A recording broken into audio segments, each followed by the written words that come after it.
my lovely wife, and I said, I got COVID. And she goes, okay. She goes, just come on home and go on into the guest bedroom.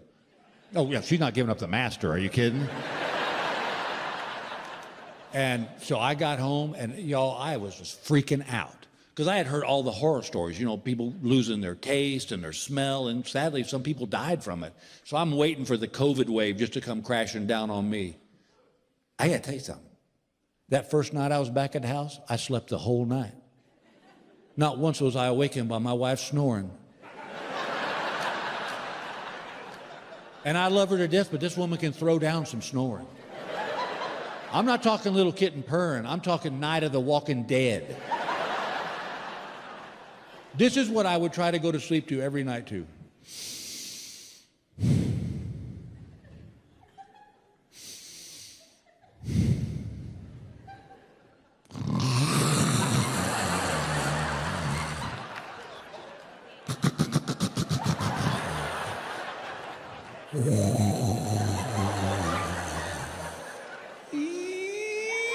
It's like, are you killing a whale next to me? So I gently rub her on the back, and push her out of bed. But she always wakes up when she hits the floor. And then she looks at me and goes, what are you doing? I go, baby, you're snoring. She goes, no, I'm not. I'm wide awake. Well, now you are. A second ago, you were sucking paintings off the wall. And then has the audacity to look me in the eye and say, maybe it was you snoring. You just woke yourself up. Yeah, let's go with that, psycho, because that makes so much more sense. But not that night, gang. I slept the whole night. Got up next morning, breakfast was outside the door. I ate it, put my dishes back out there. 10 minutes later, dishes was gone. That day I watched every Andy Griffith and Gunsmoke rerun I could find without somebody standing over me going, why do you watch that stuff? Because Opie just killed a mother bird. That's why we're watching this. That night, dinner showed up, took it in the bedroom, ate, put my dishes back outside. The little dish trays took it away. I got to be honest with you. I didn't see a bad side to this whole COVID thing. It was kind of like being at a spa. But that's the problem. And I hate being this way. I hate being a hypochondriac because it's not fun because you're always worried about death. A cold, okay, I'm gone. True story. Every year, Gail and I would get our physical and we'd get our blood work done just in case there was something we could stay on top of it. So this happened this year. We got our physicals, got our blood work done. 4 days later, I'm out playing golf. 5 o'clock in the evening, I get back in the golf cart. I see a message from the doctor, a voicemail.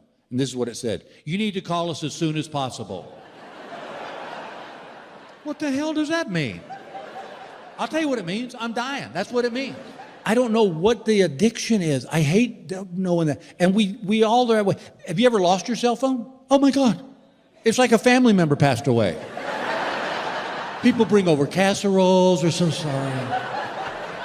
Or maybe you should wait a little bit before you get a new one. Yeah, just deal with this one first. It's insane what we do. Have you ever done this? This one I knew you're sitting in your favorite chair. Cell phone sitting right there. It don't ring, buzz, chirp, nothing. And you catch yourself doing this?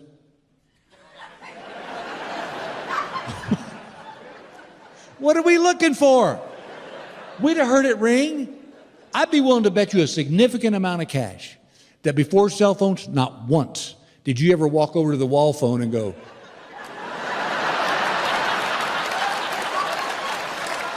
yep, still got a dial tone, we're good. They've got us, man. And I know where my hatred of cell phones comes from. I know there's 2 incidents. One, a buddy of mine got into my phone. I don't know how he did that, but he got in my phone and he changed my autocorrect. So every time I would type the letter I, it came up Big Billy.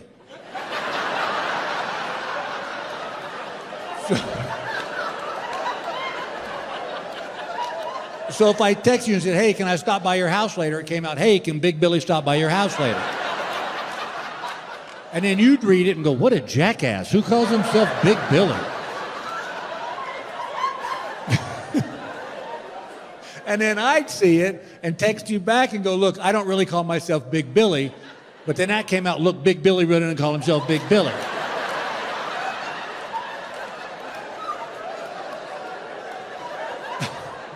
I couldn't get it off my phone. I had to go to a phone store and have a 17-year-old kid fix my phone. Well, while he's fixing my phone, I'm telling him the story. And he goes, well, I can help you get back at your buddy. I said, I'm all ears. He said, can you get in his phone? I said, oh, yeah. I said, everybody gets in his phone. He's an idiot. He tells everybody his code. And I'll tell y'all, it's 2337. Well, if you look at it, it spells out beer. He's so proud of that.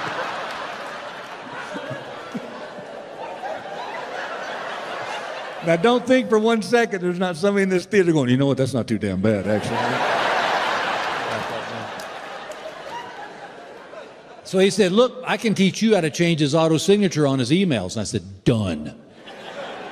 So he showed me what to do. And one day, me and my buddy were out playing golf, and he went to hit his ball, and I grabbed his phone, and I got in there, and I changed his auto signature on his emails from Joe Smith to while seated on the toilet.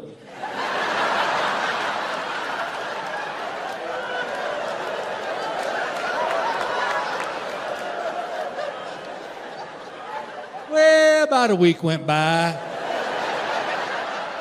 I got a text that said, hey, jackass.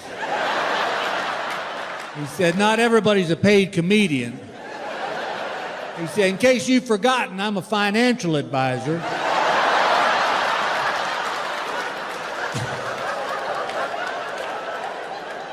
And I have people's retirement funds in my hand. And they don't really see the humor. When I sent him an email saying, hey, just went over your portfolio, while seated on the toilet.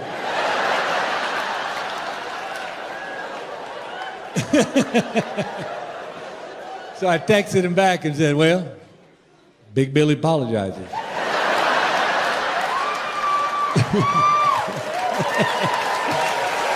Thank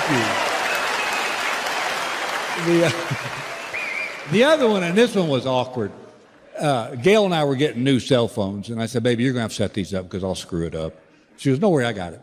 So she's setting up our new phones. But when she got to the contact information, instead of putting my name, Bill Engvall, she put my lover. She thought it'd be cute that when I call, she'd go, look, my lover's calling. Well, what I didn't know is that when you forward that contact information to someone, that don't change. So what happened was, we were getting ready to sell our house.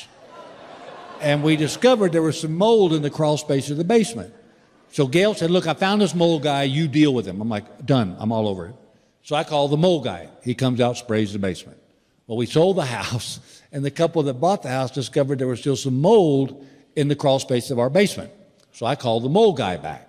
But what I don't realize is he's left his phone at the golf club he belongs to, and I guess the manager found Sam's phone and realized it was Sam's, put it in his coat pocket, figuring Sam would get down the road a piece, realized he'd left his phone, come back and get it. Who chooses at that proper moment to call but me? His lover.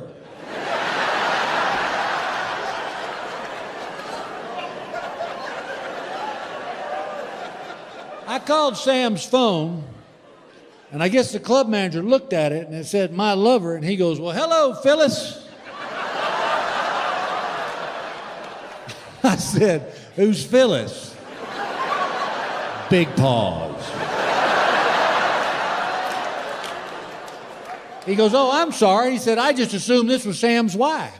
And I said, oh, I didn't even know he had a wife. Oh, it gets worse. I said, he's just a fellow who services me.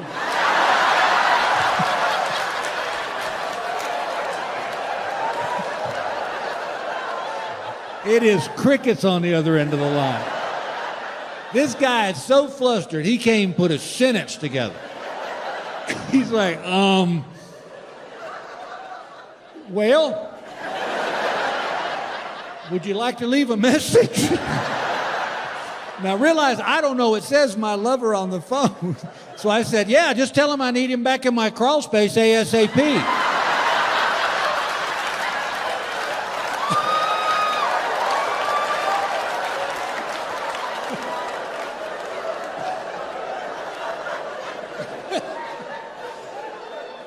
Well, Sam knew what it meant. But the club manager had no idea. And poor Sam had a lot of explaining to do. I know now what my dad felt like when VCRs first came out. When your parents do that, just stare at it like, what's that blinking red light? That's the time. You have to set the time. I don't get it. That's me now. I'm telling you all the time.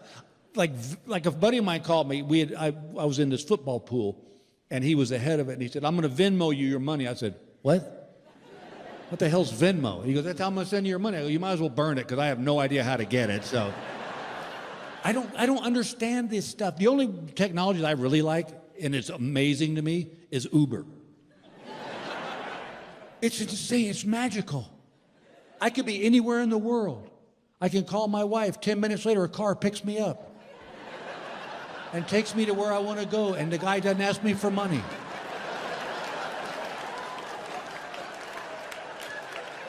It's amazing. And now with these, oh my God, here's the other one. This is the other one that drives me crazy. All these acronyms are using now, nobody talks anymore. It's all in these, like I know what LOL and FYI is, but like other than that, I'm out. If you're under 50 years old and you're texting me, there's a real good chance I have no idea what you're talking about. I texted with my daughter for 3 years before I realized that IDK meant I don't know. I thought it was short for stupid. So I would text her and say, hey, miss you, when you coming home? She'd put IDK. I'm like, well, stay home then. I don't care if you think I'm stupid. I don't give a damn. Yeah, I would say, we miss you, baby, when you coming back? And she would type IDK, MU, and the number 2. And I'm like, I'd move. Mu to me. And I go, yeah, what the hell is she saying? She's saying, I don't know, but I miss you too. And that was so sweet. And I wish I'd have known that before I wrote her out of the will.